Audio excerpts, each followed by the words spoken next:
زمزم کے کنویں کی ملکیت حاصل کرنے کے علاوہ عبد المطلب کی زندگی کا دوسرا اہم واقعہ ابرہہ کا بیت اللہ پر حملہ ہے۔ تاریخ میں اس کو واقعہ فیل کے نام سے یاد کیا جاتا ہے۔ ابرہہ ایک عیسائی سردار تھا۔ شاہ حبشہ نجاشی کی طرف سے یمن کا حاکم تھا۔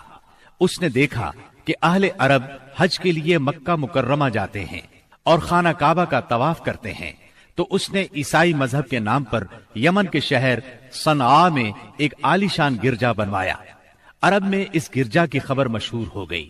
قبیلہ کنانہ کا ایک آدمی وہاں گیا اور گرجا میں گندگی پھیلا کر بھاگ آیا۔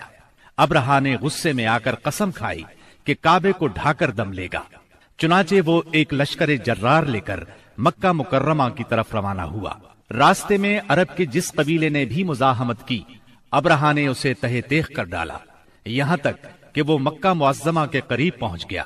وہاں کے لوگوں کو اپنے ارادے سے خبردار کرنے کے لیے اس نے اہل مکہ کے جانور پکڑ لیے۔ ان جانوروں میں عبد المطلب کے 200 اونٹ بھی تھے۔ عبد المطلب کو ابرہہ کی چڑھائی کی خبر ملی تو وہ خانہ کعبہ کی دیواروں سے لپٹ گئے اور رو پڑے، اللہ سے اپنے گھر کی حفاظت کی دعا کی۔ قریش کے چند سرداروں کو لے کر ابرہہ سے ملنے کے لیے گئے اور اس سے اپنے اونٹوں کی واپسی کا مطالبہ کیا۔ ابرہہ ان کی بات سن کر حیران ہوا اور بولا، تم نے اپنے اونٹوں کی واپسی کی تو بات کی، کعبے کے متعلق ایک لفظ بھی نہیں کہا۔ میں تو یہاں کعبے کو ڈھانے کے لیے آیا ہوں۔ عبد المطلب نے جواب دیا، اونٹ میری ملکیت ہیں، اس لیے ان کی رہائی کے لیے چلا آیا۔ کعبے کا مالک اللہ ہے جو اپنے گھر کو بچانے کی پوری طاقت رکھتا ہے۔ ابرہہ نے ان اونٹوں کی واپسی کا حکم دے دیا۔ یہ اپنے اونٹ لے کر مکہ معظمہ واپس آ گئے۔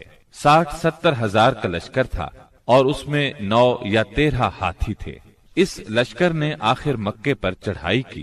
لشکر مکے کے نزدیک پہنچا تو محمود نامی ہاتھی نے مکے میں داخل ہونے سے انکار کر دیا اور وہیں بیٹھ گیا۔ ایسے میں اچانک باہر قلزم کی طرف سے پرندوں کا ٹڈی دل نظر آیا۔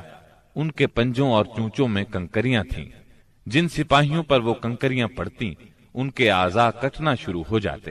ان کنکریوں کے گرنے سے ابرہہ کی فوج اور ہاتھیوں کا جو حشر ہوا وہ بلا شبہ تاریخ عالم کا ایک نہایت حیرت ناک باب ہے۔ خود ابرہہ مشکل سے گرتا پڑتا صنعاء تک پہنچا اور نہایت دردناک عذاب میں گرفتار ہو کر یمن میں مرا۔ عربوں کے ہاں اس سال کو عام الفیل کہتے ہیں۔ ایک مدت تک یہی تقویمی سال شمار ہوتا رہا۔